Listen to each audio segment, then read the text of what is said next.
Hello and welcome back to the channel. Thank you for joining me in another of my wonderful interviews.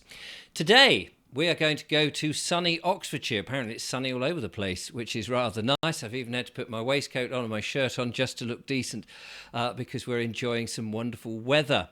It is the weather, of course, to be sitting back reading books. And my guest today, like so many people at the moment who are writing books, has just released a very exciting one called No One's Dad is a Plumber. I have a feeling it's not just about plumbing. His name is, of course, Mark Devlin. He's been on the show before, and this is his musical book, Truths number 4. Mark, so lovely to have you. You were here in person last time, but you decided to snub me this time. That's perfectly all right. How are you? Hello, Richard. Good to connect with you again. Yeah, last year I passed by the studio on my way back from, I think, Hope, Sussex. I was probably down there for that. And I came in the studio. I was admiring your reel-to-reel tape machine in the Oh, background there. yes, it's still. Which one? There it is. Yeah, I used to work on those on the radio back in the day. We probably talked about this last time. But yeah, don't see many of Yeah, those around these days. and unfortunately, the reels here have not moved. Unfortunately, I need to get some fuses or Are they something to just get it working. props? It is. It's well. I used to use it. I used to love it. And the B. That's an A77. I used to love the B77, which is the sort of slightly more pro one up. But they're lovely, lovely machines Used to love working on those. with the old The old splicer razor and blades. EMI. Yeah, Yeah, all of that yeah. stuff. A lost skill. Absolutely, like so much that's gone digital. But the music industry, I suppose, is one that has changed so much from those early days, where now we have Spotify and other streaming medias, and I. One of the things I love when meeting people and going into their room, two things I used to love doing, that is looking at their bookcases and seeing the books, the spines on the books, or their music collection. Mm, Now both of those seem to have disappeared. You go in and nobody's got books and nobody's got records, or that's right. very few. I used to have what I referred to as my museum out in the garage. It was like a redundant formats museum. So I used to have vinyl records out there, cassette tapes, reel to reel tapes, even CDs are fairly redundant these days, Yes. magazines, music magazines. And I just realized that all these formats are now gone. Yeah. And our generation are the last one that is going to have known them because the current generation has been brought up on digital electronic ways of doing things. And their idea of how music should sound is dictated by MP3s delivered on portable devices through little tinny speakers. Yes.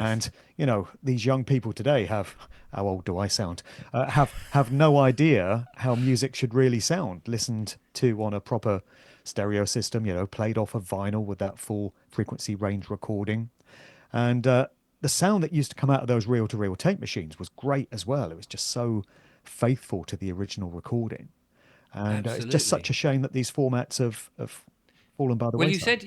I mean, you say there, how old am I? Because it sounds like, lots of decades have got, or even centuries have passed. But the technology from those days of reel to reel, from say the 1950s, 60s, to where we are today, or 20 years ago when things like MP3s were coming out, has just flown by. So that no sooner had something like the CD come out and they were saying this is the disc of the future, that it was obsolete already. That's right.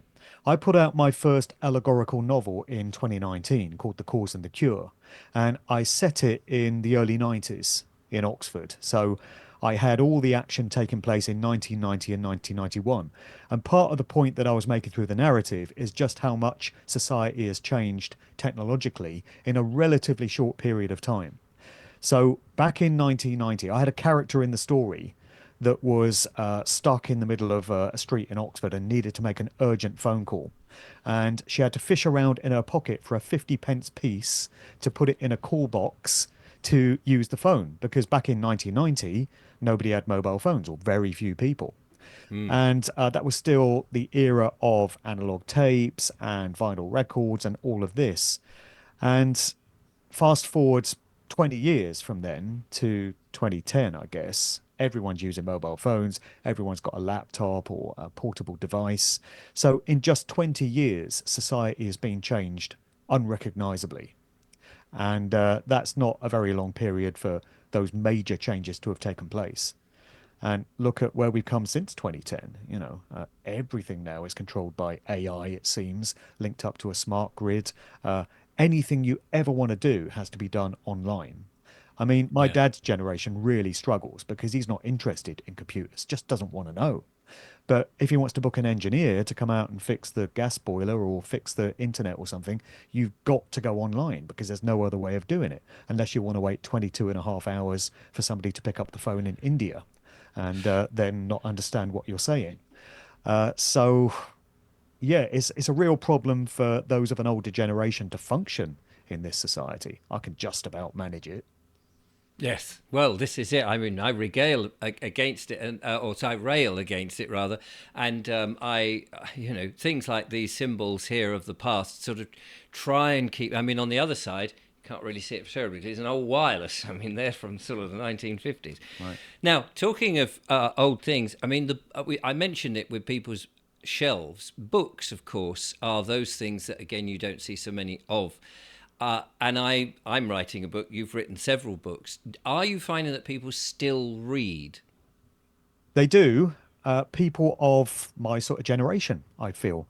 What I've found is with all the public talks that I do and the conferences and the podcasts and the books, is that I seem to appeal to a certain demographic.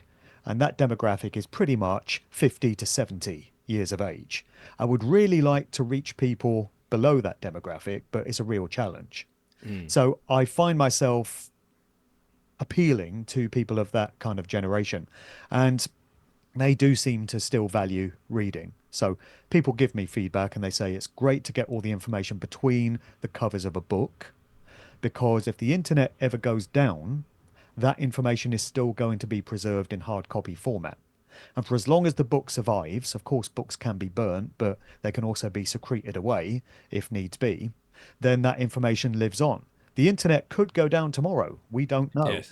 And so Yes. it's very dangerous to put everything on the cloud and everything online and just rely on it always being there because one day it might not. So this is still the value of hard copy books. People are still reading books from hundreds of years ago that have been Yes. preserved Yes. and I do. potentially right and potentially books from today could still be getting preserved hundreds of years into the future. So this is why I place so much value on writing books. Evidently you do as well, and there's still definitely a place for them. Not everything has to be digital. Digital has its pitfalls, so hard copy lives on, and that's why I keep churning out books. Yeah, no, I totally agree with you there because once it's printed, it's very hard to change. Although I have heard that places like these online publishers, big ones named after rivers, without sort of being too fine a point on it, where you'll perhaps have an electronic device that links to it. I mean, sometimes the authors don't really know this, from what I understand, is the text, if it's not narrative compliant, let we say, can be changed by somebody else. And that if you're buying a later iteration of that novel, book, whatever, it may not be exactly what the original was intended. And that's rather scary. So that's where the printed thing, and my house is full of books. So it's obviously a fire hazard. But as you say, once it's printed, it's there in black and white, Right. And what's the errors and name? all. What's the name of the electronic book format that that company named after a river operates? Kindle, right? And Yeah, what do you use a Kindle for? Starting a fire. So yeah. it seems to me like there's an element of mockery there because they're saying we're burning books now, or we're changing them. Are you familiar with the movie Fahrenheit 451? Did you ever see that? Yes, a long time ago. It's kind of dystopian, aren't they Yeah. all? And it's a futuristic society where books have been banned, and you have these marshals that go around seizing books and burning them. And apparently, paper burns at 451 Fahrenheit, hence the name of the movie. But that's what it is. It's burning books, burning knowledge, burning wisdom, getting rid of it, destroying the past and any connection with the past. And so it's a warning in that movie of the sort of society that we could be moving towards. And so it just makes it all the more important to preserve books. And that's why we do it. No, I totally agree. So you have, as you mentioned there, you have written several books, and you're on your number fourth, which has got A nice little title, which will make people smile. Not no one's dad is a plumber, which of course some people will say, "Well, wait a minute, my dad is a plumber." Well, exactly that. People will say, my mate Dave down the road, his dad's a plumber. Yes, he may well be. But the reference from the title there is towards the music industry. And it's a dynamic which I identified many years ago when I was going through this research. I've written three previous books in the series. And it became very clear to me that when you take prominent musicians, I'm talking about the real A-listers, not every musician out there, but the Sure. household names that we're all familiar with. And there are exceptions, but with many of them, you will find that the fathers of these prominent musicians are not what you would have expected them to be, or I wouldn't anyway. So before I started on this research, I would have imagined the fathers of prominent members of rock bands, particularly punk bands, heavy metal bands, maybe hip hop crews, would have had jobs like plumber or builder or construction worker or lorry driver, regular working class jobs, in other words. My dad was a mechanic. I would have expected to find that sort of job. But I realized that we don't find this, and it's a very strange thing. What we do find is plenty of generals, admirals, lieutenant colonels, judges, Freemasons, politicians, diplomats, jobs of this sort of nature. And one or two of them you could write off as a curiosity. But when Yeah. it keeps happening, you start to see a trend and a pattern emerging. And if you're going to be mature about it, and if you're going to be sensible, you have to join the dots and say, hang on a minute, there's something going on here. What first alerted me to this dynamic was the work of Dave McGowan on his book Weird Scenes Inside the Canyon, which chronicled the mid to late 1960s rock music scene coming out of Laurel Canyon, this neighborhood in the Hollywood Hills in Los Angeles. And McGowan highlighted in that book how pretty much all of the musicians that populated that scene have dads that ticked those boxes, coming out of expressions of the military or military intelligence or other expressions of the establishment. In other words, not the sort of jobs that you would have expected rock Yeah. musicians' dads to have. I wouldn't anyway. And so I delved further into this and I realized it wasn't just limited to Laurel Canyon in the 1960s. We find this dynamic everywhere. And again, it's not every musician out there, but it's enough to make me realize that there's something going on here. And so the central contention of my books is that A-list household name musicians don't get to the top of their field through hard work and crossing their fingers for good luck alone. It's not that they're the best musicians out there. We probably all know of musicians that are much better than the ones we've all heard of, but they never get a break. They never become famous. Why? Yeah. Because they don't come from the right families, or they've not sold their soul for fame and fortune, which is an expression that can be taken metaphorically or literally. And the ones that do make it often come from these important bloodline families. So they're elevated to these positions of prominence and they are handed these careers on a plate. These careers are ready made for them by those that can make these sort of things happen. Because unfortunately, the music industry, like every other expression of organized society, is not organic and grassroots. So you don't get to the top just by being the best in your field or working really, really hard. You get to the top of your field because you've been selected to be an asset to push the various agendas that these industries are there for. It's the same in the movie industry, it's the same with television, it's the same with the mainstream media, and it's there big time in the music industry. The music industry is there to push social engineering agendas, to change people's perceptions and ideas and value systems very discreetly and under the radar, all under the guise of entertainment, and to help push so-called globalist New World Order agendas. I'm sorry that's bad news for people to hear. I didn't make it that way. I wish it was some other way, but Yes. I'm merely reporting on what I found. And so now I'm on the fourth book because there's so much to say about this. And the reason I've churned out four books, I had intended to cap it at three, but it's because the information just never stops. I've heard you comment many times about you get emails every single day. Yes. Richard, Yes. look at this, watch this video, have a look at this book, listen to what this person has to say. It's the same with me. It just never ends. And it got to a point where I had so many hundreds of pieces of information that I thought, well, it's actually my duty to report this and share it widely, not to sit on it just for myself. And for whatever reason, I've just become the go to guy for communicating all this stuff in the music industry. So another book it is. Fantastic. Well, I'm sure it's just as exciting read and revelationary as all the previous three. Can I ask you this question? Because driving up and down the country, as both you and I do, to go and do talks and various things, occasionally I'll put on the radio when things are a little bit boring. And there are stations now, it seems, dedicated to the 60s, the 70s, the 80s, and the 90s. And some of these stations even have no adverts on it, which is, in some respects, a blooming relief. However, listening to what you've been saying there, clearly the music is still being regurgitated from the past and we're still enjoying it, or a lot of people are enjoying it, not realizing that this social engineering or the messaging is still hypnotically being used to us as we listen to that music. Would you say that's true? Yeah, because music and popular culture and entertainment are the perfect vehicles to get social engineering and mass mind control done. Because people are off their guard. Nobody's expecting to have their entire value systems shaped and molded for them when they're listening to a favorite piece of music or watching a movie or relaxing with a TV show after a hard day at work. It gets you on a subliminal level, and they employ very clever methods to get inside people's consciousness. So some of it happens on an unseen level in terms of the recordings, particularly with what we were talking about earlier, digital electronic formats.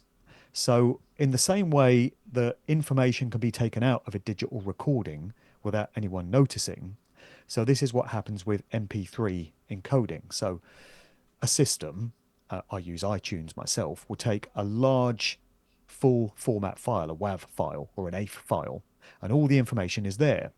But in order to make the file smaller, so it's more manageable, it can be uploaded and shared easier, it strips out certain information.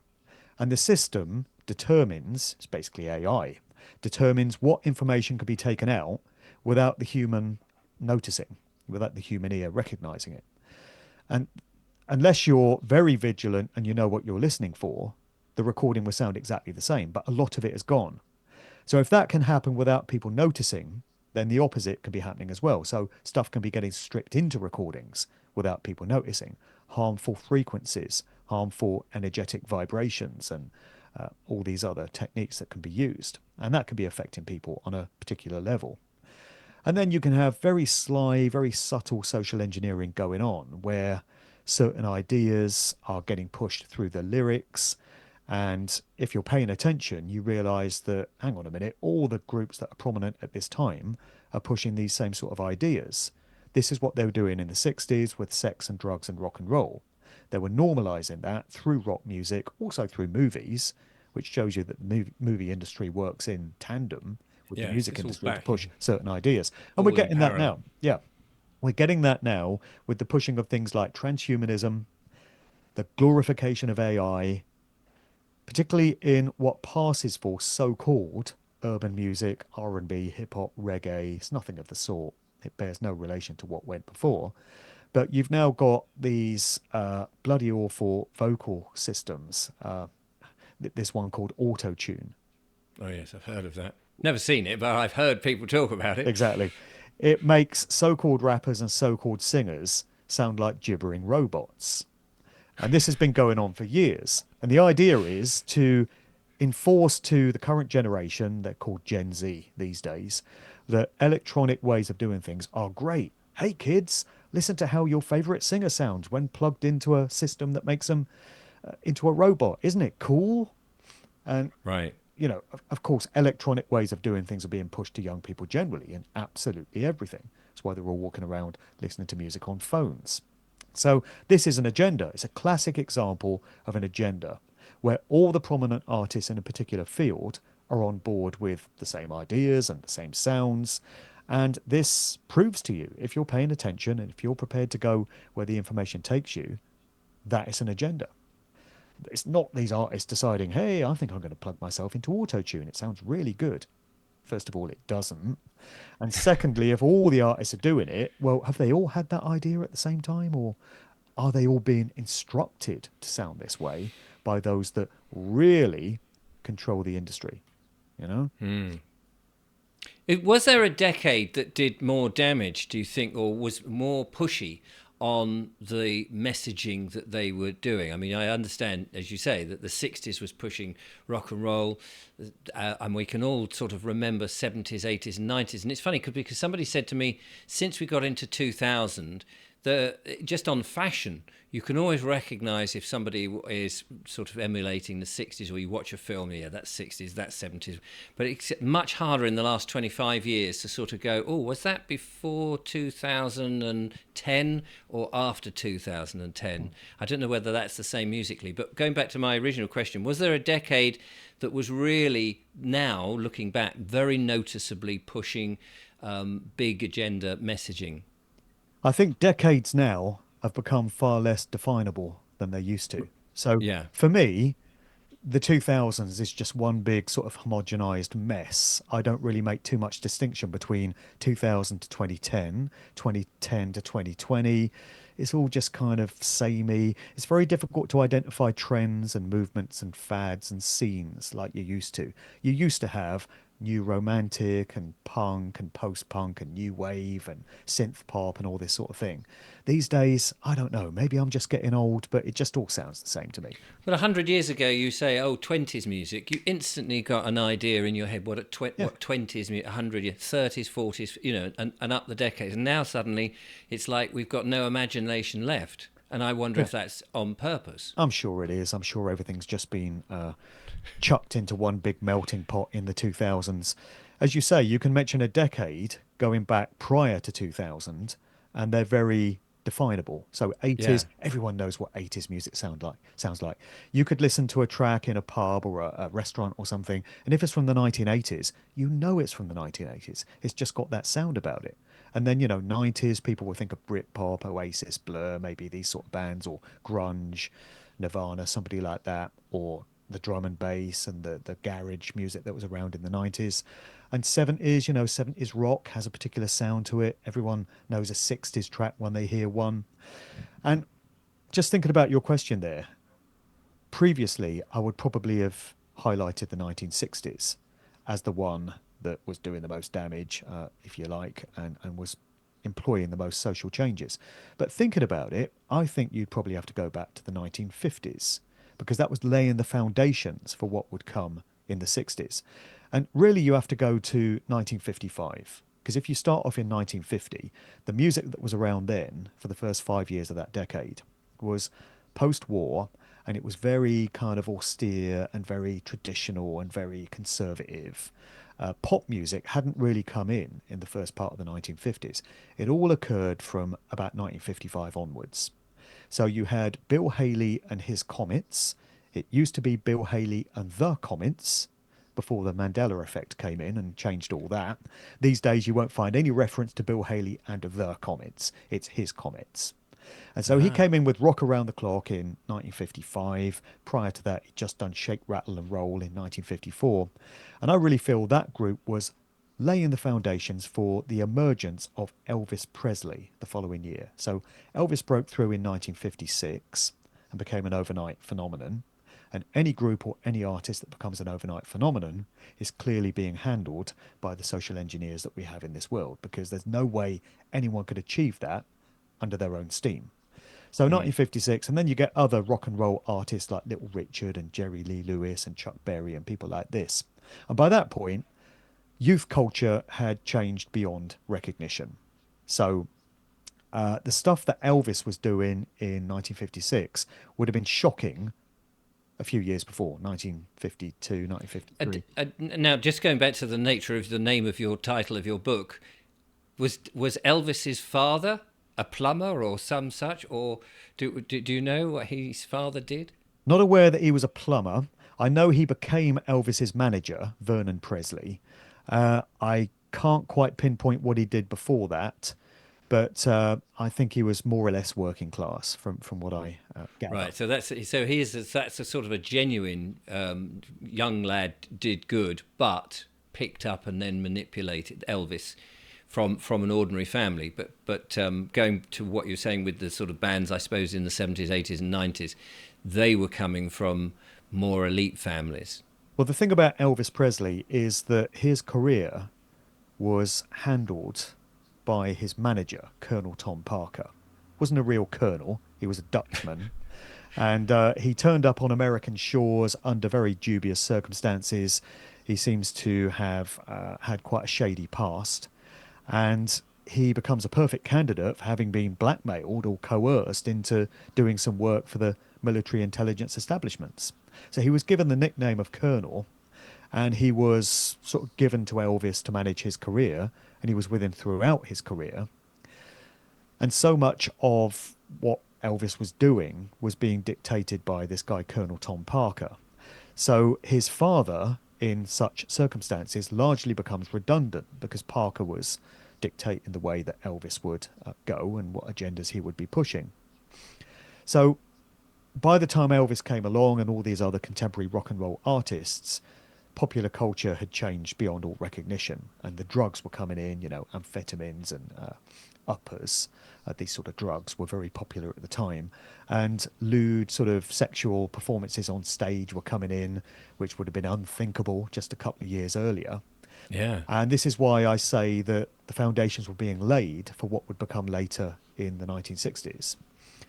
And a bit of sort of preparatory work was being done in the 1950s. So clearly, it had already been decided by then that popular music was going to be used to change youth culture and change attitudes towards all kinds of things: sex, drugs, rock and roll, family relationships, the youthful generation's place in the world compared to the value system that their parents represented. And the 60s was just kind of continuing that, really. But I think you have to go back to those mid 1950s. And so my research pretty much starts there. I start in 1955. Not to say that there wasn't stuff going on before that. Of course there was. But that's not really my bag. I mean, Right. popular Yeah. music. So I start in 1955. Somebody else can cover the period before that. Somebody else can do that job. Someone else can do that. So, I mean, you mentioned that the bands are sort of like with Elvis there are being handled and everything's on a plate. Now, knowing what trying to do your own thing as a writer yourself and myself as a performer and things, if something is given to you on a plate, there comes a point, it certainly seems to me, that you saying, well, it's all very well us doing this, but I want to show myself, my metal, for what it's worth. And you do get bands, it seems, and this is not my area of expertise by anything. Anybody who knows me knows I'm not very good at music, of course. But when I've heard, having listened to your stuff, and I hear things like, is it Freddie Mercury, I Want to Break Free? And you do wonder, is he talking about I want to break free from the management and all the ways that he's being treated? Or is it just a nice, gentle song about him wanting to break free from a relationship or whatever it is actually about? Yeah, that song could well be coded. I think it was John Deacon from the band, the bassist, that wrote that particular song.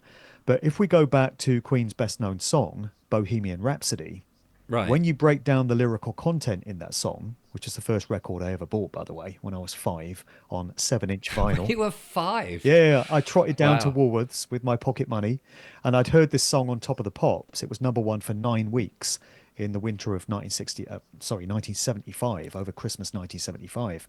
And I used to watch it every week on Top of the Pops with the video, and it scared me to death. It was so creepy. But something about it just appealed to me. And I said to my Yeah. parents, can I buy this record? And they said, go on then. I think it was 35p or something like that. So Wow. down to the local Woolworths it was.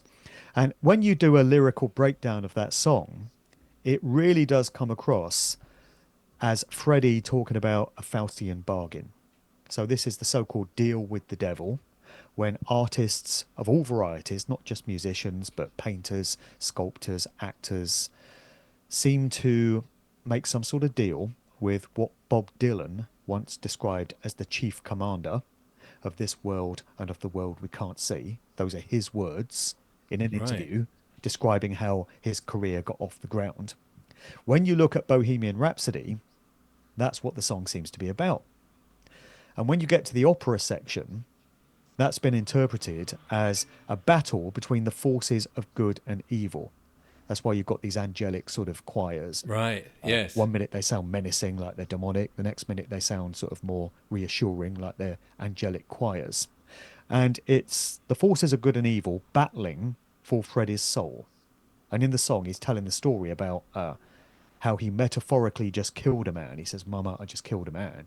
He's talking about himself, and he's talking about having killed his old persona, his old life, and he's done it in exchange for this engineered career. And I've got a clip that I show in some of my public talks where Freddie is on stage at one of Queen's early gigs, and he says, "Do you like my claws?" And he's got these sort of false nails, and he says, "I was given these by the devil himself." And then he goes, Blimey. you don't believe me. They don't believe me," he says. And it's almost as if he's telling you what he's done, that he made a deal in exchange for engineered fame and fortune. And in my books and in my talks, I argue that this is something that actually goes on. And people think it's metaphorical and it's just talking about people making really bad deals with record companies. But as anyone familiar with my content will know, I argue that the industry is run by dark occultists, and they adhere to religious belief systems and rituals and such. And so there's a very real sense in which artists do sell their souls in exchange for these engineered careers. And it can never be worth it because it never ends up well. But at No. the time, they seem to think that, oh, this is great. I'm going to have all the wealth and all the prominence and all the women or whatever their preference may be, and yachts and mansions. But the price that you have to pay in exchange for all of that can never be worth it, as many a musician has discovered to their peril. So a song like Bohemian Rhapsody would presumably have to be approved by the dark forces, whomever, and would know if that was a coded message, do you think? Were artists at some point in their career beginning to regret what they had done, seeing through the veil, as it were, and trying to perhaps put into the music messages to say, help, I need to get out of all of this. And yet at the same time, of course, that's all very obvious to anybody listening to it. I'm sure that goes on. And if we stay with Queen for a moment, they put out a song which was the B-side to Radio Gaga off their Works album. And they performed this song at Live Aid as well. Queen's performance at Live Aid was absolutely iconic. Most people agree that it was the best performance of that concert. It was the defining moment in Freddie Mercury's career, and it kind of revived Queen for the next few years until Freddie died. But they put out this song called "Is This the World We Created?" It's a very short song. It's acoustic guitar. It's Brian May on the guitar and Freddie doing the vocals. And they're basically mourning the state of the world. And they're saying, look what humanity has done. Look at everything we've destroyed. Look at everything we've squandered.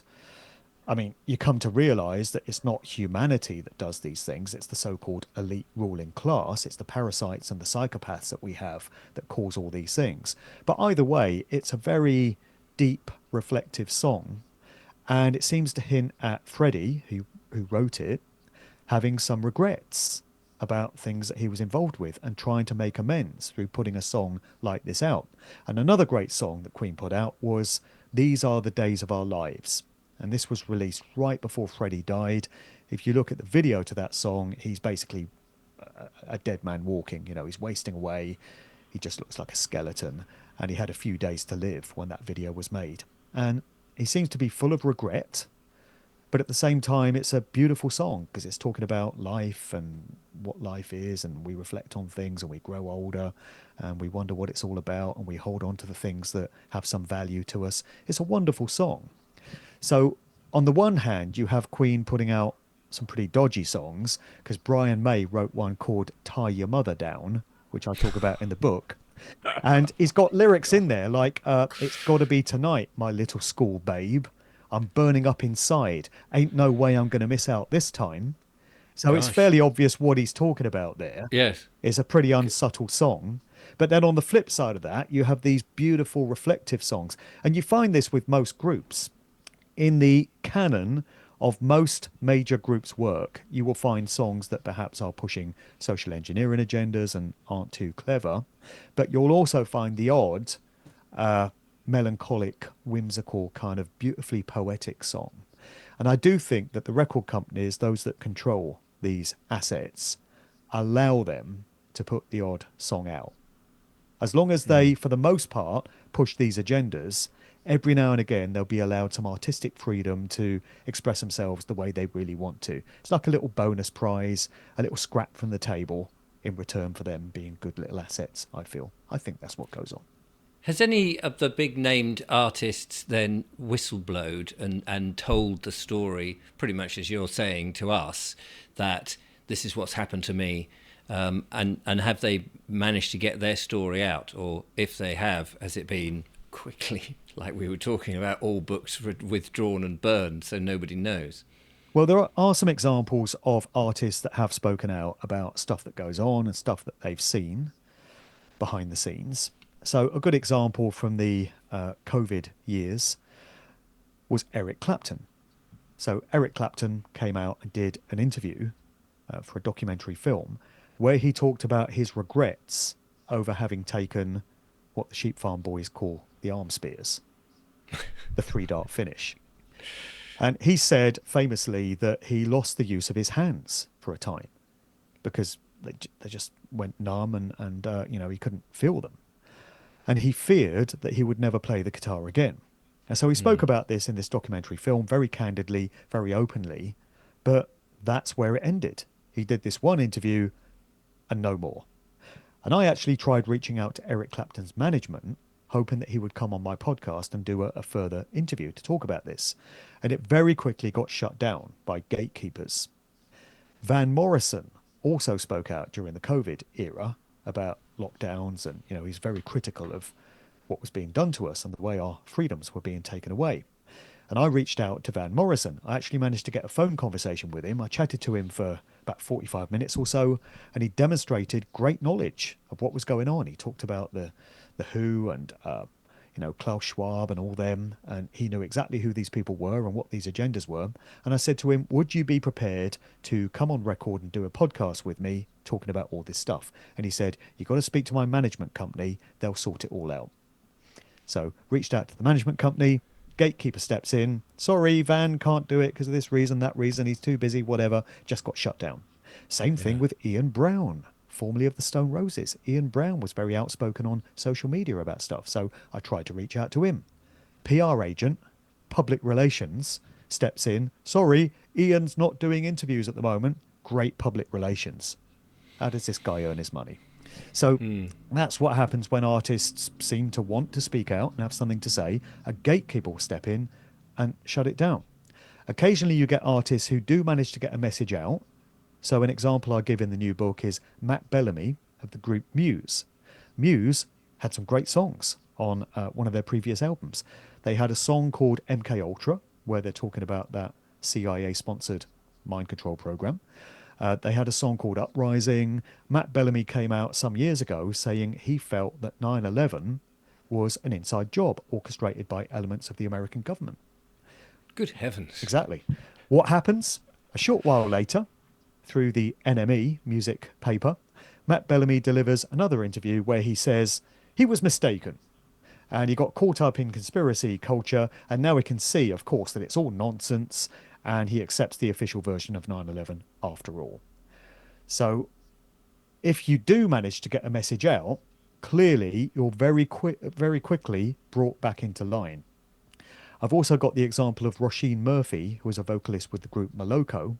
She made some comments on her own personal Facebook page, not a corporate page, giving her own views on puberty blockers being administered to young people. And she said that she thought it was disgraceful, it was wrong, this should not be happening. She very quickly got cancelled by BBC Six Music, who were due to feature an entire evening of her programmes. So they shut that down and replaced her with a different artist. And then what do you find? A short while later, Roisin Murphy pops up on social media and says that she was mistaken and she apologises. So that seems to be what happens to you if you stray from the path and, dare to express your own views on things. Got some good reminders there. So that's why the messages don't really ever get through. You do occasionally get artists like Shane Lynch, who was in the boy band Boyzone. He came out last year, having become a born-again Christian, and he stated that basically the music industry is demonic and it's used to push satanic agendas. And he singled out Taylor Swift as an artist who pushes dark occult rituals through her performances. And going back a few years prior to that, you had Brian Harvey of the group East 17, who really seems to have suffered for speaking out about what he was a part of. Uh, he said at one point that he was in fear for his life, and he'd had various mental health breakdowns as a result of trying to speak out about the industry. So it seems to be a very risky thing when you do stick your head above the parapet if you have Mm. become a household name artist. And that's perhaps makes it understandable why so few of them do it. We get so few examples of those that are prepared to speak out. A heavy price, it seems, has to be paid.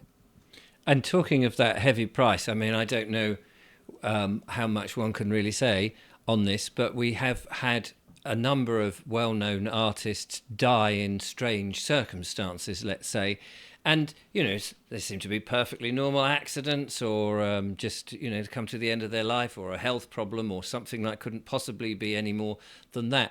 But every time I hear them, and as I said earlier, it's not my genre really. I've sort of managed to avoid being influenced by any of the sort of pop music. But there was a guy, I forget which band it was, who recently fell off a balcony under strange circumstances. And of course, for me, being somewhat cynical to whatever comes out mainstream news, as I'm sure it is with you and many of the viewers here, will be going, oh, I wonder what was behind that then. Because it does seem that if you're famous and a genuine accident happens, let's say, you can't really take it at face value anymore. That's right. So that was Liam Payne of the group One Direction, Oh, he who, went in one direction. well, yeah, he just happened to fall off a balcony, we're told, in a hotel in Buenos Aires, Argentina, in October last year. It's not that he'd been particularly outspoken about the industry and stuff that goes on in it, but he just appears to be someone that had outlived his value to the industry. So One Direction broke up some years ago, and Liam Payne seems to have outlived his usefulness.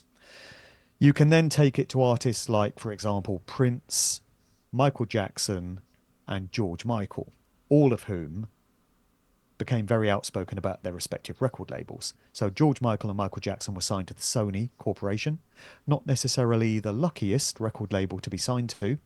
They had a few things to say about the nature of the contracts that that corporation held its artists in, and they were trying to win back some artistic freedom for themselves, some autonomy, and to gain back their master tapes and control over their music publishing and things of this nature. And we all know how it ended up for each of them if we accept the official versions. And we Mm. could take that dynamic all the way back to the 1960s because the same sort of thing happened with three very prominent soul artists.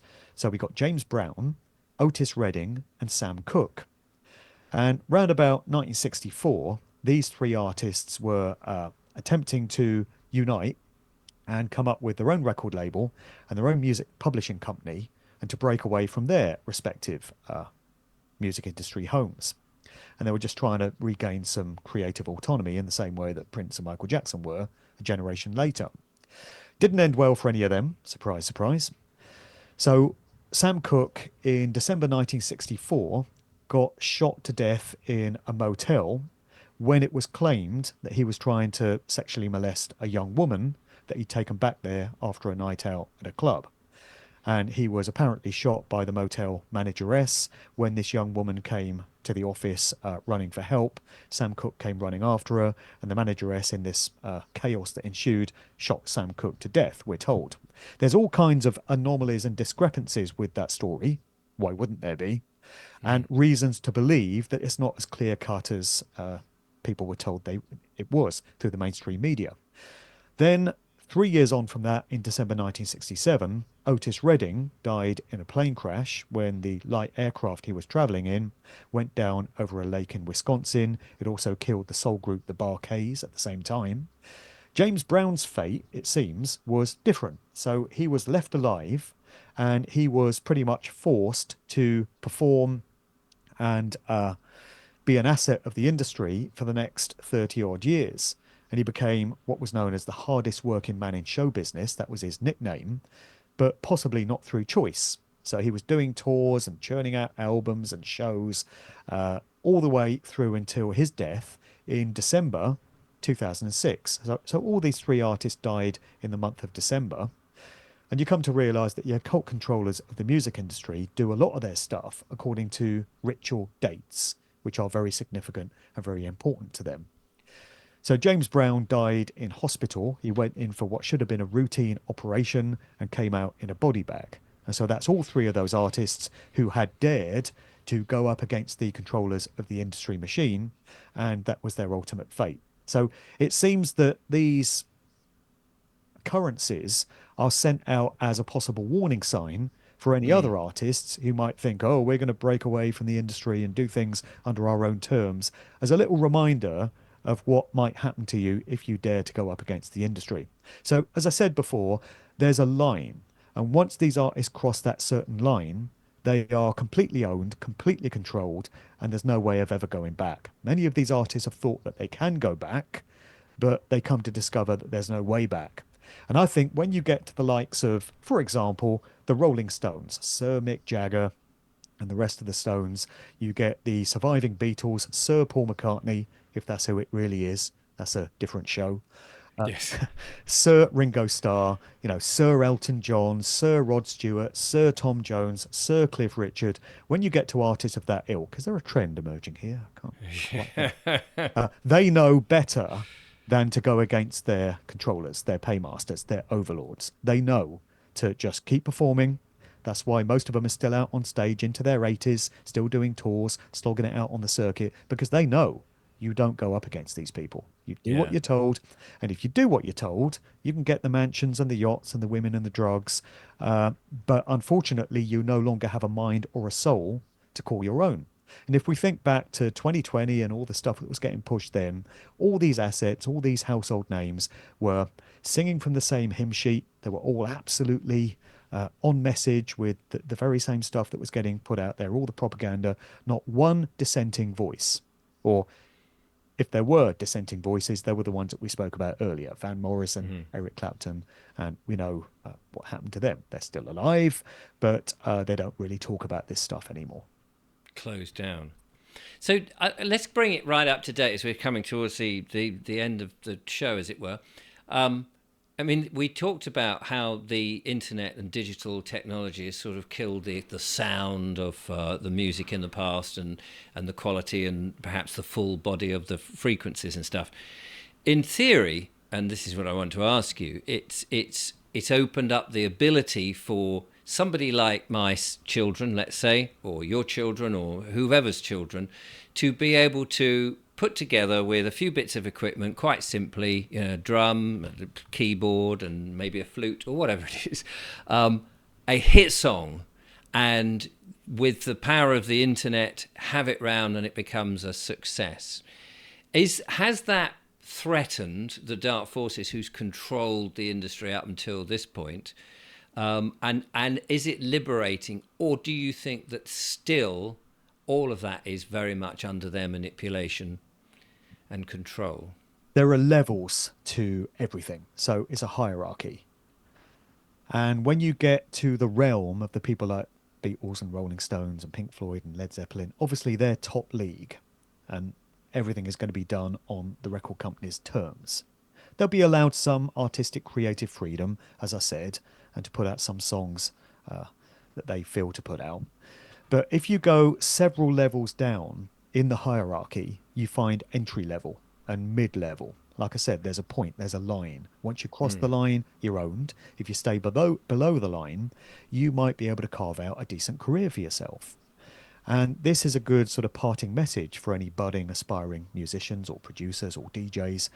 Because you can now produce music relatively cheaply and simply on your own terms, you might be able to get a song out there and it will be relatively organic. It might flourish on its own without any input from these major corporations.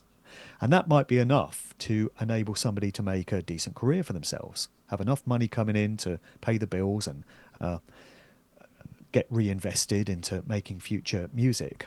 And they might be able to play gigs and have a relatively decent career.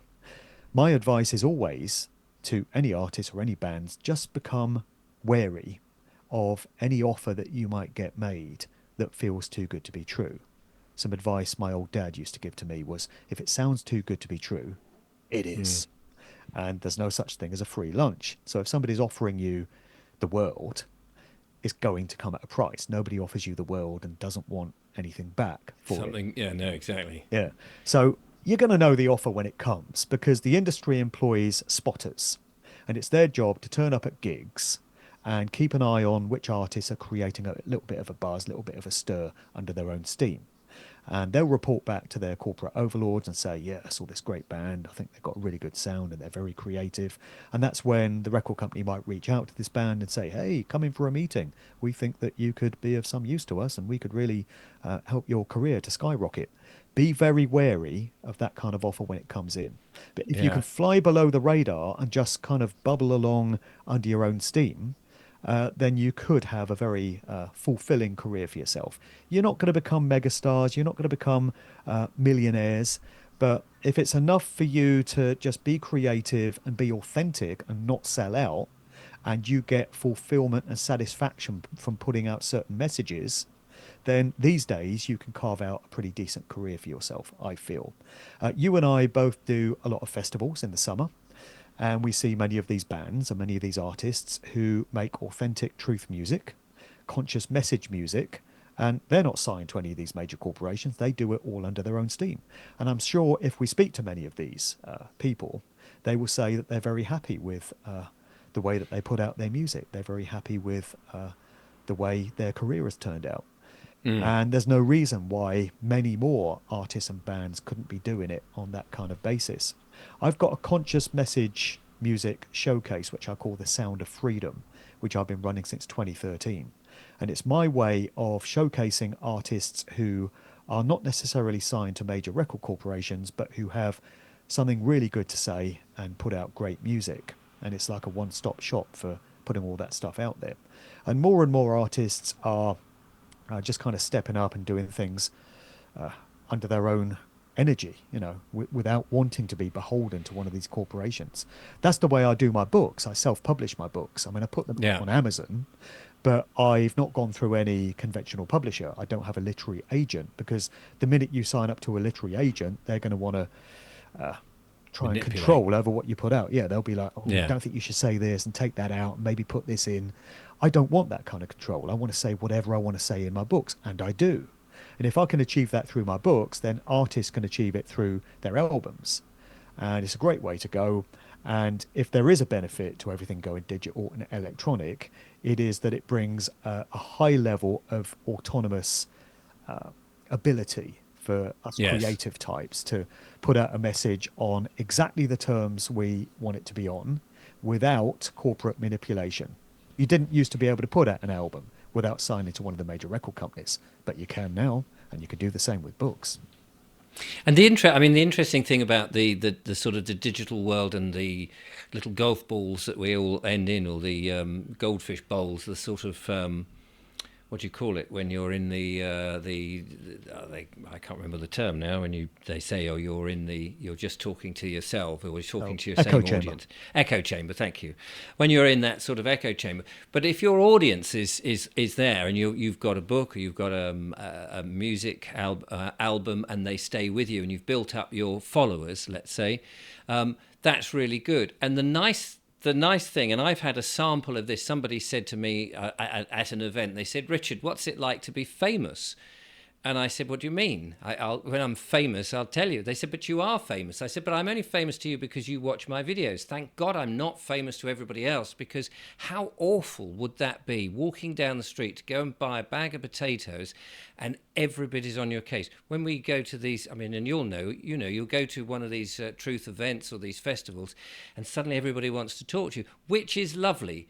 But when you're out there in the main real world, it's nice to have that anonymity, just to go and be like everyone else. And if you do become too famous and you can't cope with that, and everybody's on your case, and you've got to have bodyguards and all, I just cannot think how awful your life must be when you just cannot nip down the pub and have a discreet pint. Well, exactly.